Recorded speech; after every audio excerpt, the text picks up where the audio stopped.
Government in 2018 undertook to increase the consumption of the generated surplus electricity by subsidizing connection to households under the electricity connections policy.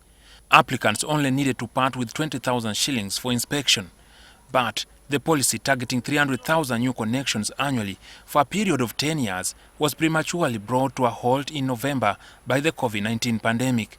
Fortunately, those that had applied stand a chance of getting connected. Starting this March, we are receiving some materials through RARE, and those will be given to UEDCL and maybe UMEME to connect people, to go back and connect those who had applied but they are not able to pay for themselves.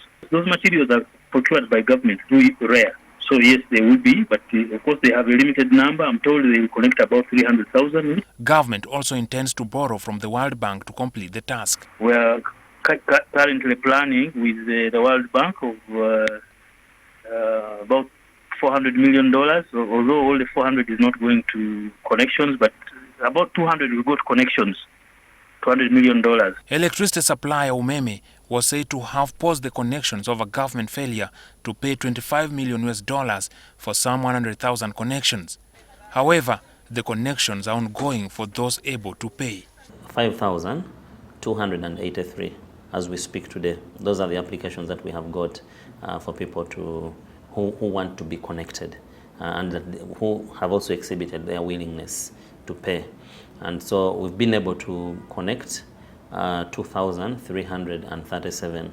Mid this month, the Daily Monitor reported that the number of applications for electricity connections dropped sharply from 1,000 daily to an average of 127. The dwindling numbers are associated with a drastic increase in connection rates, with domestic consumers charged 720,000 shillings for a no-pole connection, and for a pole service, the charge goes for 2.3 million shillings when a bare cable is used, and 2.7 million shillings for insulated cable. Those that were writing to us and visiting us indicated they had actually got facilities from the banks, some to construct rentals and build houses. And so the fact that even the houses were completed but there was no power, just the connections were actually costing them a lot of money. Yet they were servicing loans in the banks. So it clearly tells you that the demand is there.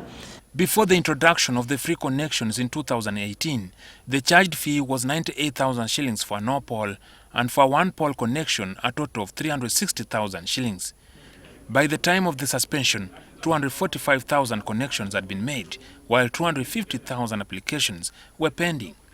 Jackson Onyango, NTV Weekend Edition.